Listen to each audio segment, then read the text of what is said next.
karamallahu wajhah, sesungguhnya Nabi Muhammad di akhir hayat beliau, pada detik-detik terakhir nafas beliau, aku melihat beliau menggerakkan bibirnya dengan 2 kali gerakan. Ketika itu aku mendekatkan telingaku. Ketika aku mendekatkan telingaku, aku mendengar beliau berkata, ummati, ummati, kata beliau. Ketika itu saudara-saudara, ketika itu Allah berkata kepada Jibril, wahai Jibril, engkau turun, beritahu kepada Muhammad bahwasanya aku memberikan kepada dia 2 pilihan. Apakah dia akan memilihku atau dia memilih dunia? Kalau dia memilih dunia, akan aku panjangkan umurnya. Kalau dia memilihku, katakan kepadanya akan datang kematiannya pada hari ini. Datang Jibril membawa pesan tersebut, kemudian disampaikan kepada Nabi. Kata Nabi, wahai Jibril, sampaikan kepada Allah bahwasanya aku lebih memilih Allah Subhanahu wa taala. Kehidupan yang sebenarnya bagiku bukan dunia. Kehidupan yang sebenarnya bagiku ketika ruhku berpindah berjumpa kepada Allah Subhanahu wa taala. Akhirnya saudara-saudara, datanglah Israel. Datang Israel untuk mencabut nyawa Nabi Muhammad SAW. Ketika itu Nabi Muhammad SAW terbaring di rumah Sayyidatuna Aisyah di atas kasurnya. Ketika itu datang Israel. Israel pun izin untuk mencabut nyawa Nabi Muhammad. Apa kata Rasulullah SAW? Ketika itu ditemani oleh Jibril. Ya Khalili Jibril, wahai kekasihku Jibril, aku belum puas meninggalkan umatku kalau belum diberikan jaminan oleh Allah Subhanahu wa taala. Pergi Jibril menemui Allah Subhanahu wa taala. Fa'ahallahu ta'ala ala Jibril, basyirhu ya Jibril, innahu awwalu nasin khariju minal ardi idza bu'isu wa sayyiduhum idza jami'u, fabasyirhu innal jannah muharramatun 'alal umam qabla an tadkhuluha ummatuh. Wahai Jibril, sampaikan kepada Muhammad, dia manusia yang pertama kali akan aku bangkitkan di hari kiamat dan menjadi manusia yang memimpin seluruh manusia kelak pada hari kiamat. Dan sampaikan kepadanya jaminan dariku bahwasanya sorga aku haramkan untuk dimasuki oleh siapapun sebelum sorga dimasuki oleh umatnya. Ini jaminan dariku wahai Jibril. Nabi Muhammad pada saat detik-detik terakhir nafasnya tidak memikirkan diri beliau, keluarga beliau, anak cucu beliau. Yang beliau pikirkan kalian sebagai umat, saudara-saudara. Apakah cukup sampai di situ? Tidak, tidak cukup sampai di situ. Dicabut nyawanya Nabi. Dicabut nyawanya Nabi. Ketika dicabut nyawa Nabi Muhammad, Nabi mendesah. Ketika dicabut nyawa, Nabi berlirih. Ah, kata Nabi. Dicabut lagi nyawa Nabi. Nabi berkata, di samping Nabi Muhammad ada sebuah cawan berisi air. Beliau letakkan tangan kanan beliau, beliau usapkan keringat, peluh-peluh keringat-keringat yang keluar di wajah beliau. Beliau berkata, ya Khalil ya Israel, wahai kekasihku Israel, apakah seperti ini rasa sakit dicabut nyawa wahai Israel?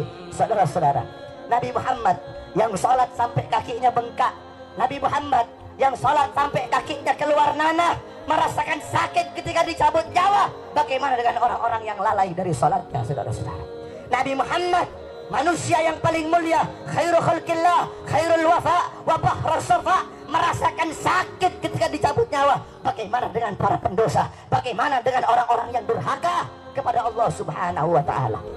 Dicabut nyawa Nabi Muhammad SAW. Kata beliau, apakah seperti ini rasa sakit dicabut nyawa?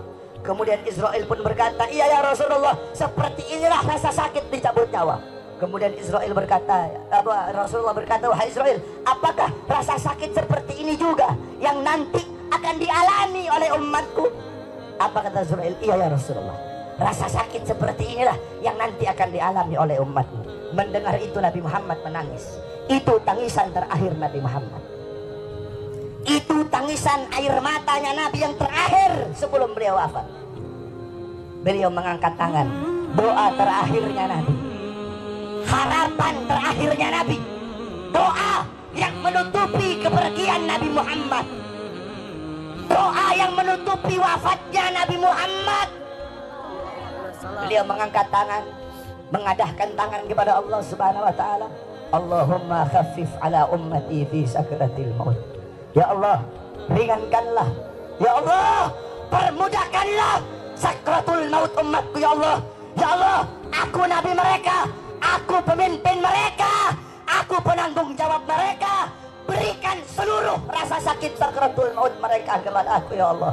Biar aku menanggung rasa sakit sakratul maut umatku ya Allah. Umatku tidak akan kuat, umatku tidak akan mampu ya Allah. Biar aku menanggung seluruh sakratul maut mereka. Berikan rasa sakit sakratul maut mereka kepada aku ya Allah.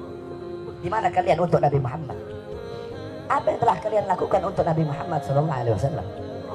Sudahkah kalian menyenangkan hatinya Nabi? Sudahkah kalian mengorbankan jiwa, nyawa, darah, harta kalian untuk Nabi Muhammad SAW? Para sahabat-sahabatnya Nabi mengorbankan jiwanya, nyawanya, darahnya, hartanya.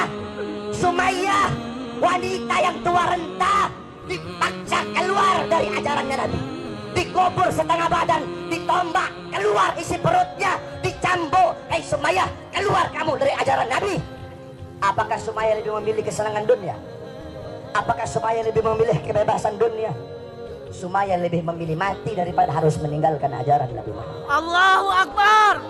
Bilal ibn Rabah dikasih batu yang besar, dicambuk, dipaksa keluar, dipaksa meninggalkan Nabi, meninggalkan syariat Nabi, meninggalkan Al-Qur'annya Nabi.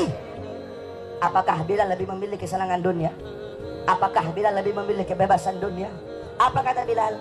Walaupun tubuhku dipotong-potong menjadi bagian-bagian yang kecil untuk menghentikan kecintaanku kepada Nabi, dengan dipotong-potong tidak akan berhenti kecintaanku, malah dengan dipotong-potong hanya akan menambahkan kecintaanku kepada baginda Nabi besar. Allahu Akbar. Setelah Nabi Muhammad SAW wafat, para sahabat itu tidak ada gairah hidup, saudara-saudara. Ada seorang wanita yang dimana galat, ya Aisyah, ikshif li qabrin Nabi. Wahai Aisyah, hingkapkan, bukakan bagiku kuburnya Nabi. Dibuka kuburnya Nabi, masuk ini perempuan di depan kuburnya Nabi. Fabakat hatta matat. Itu wanita menangis depan kuburnya.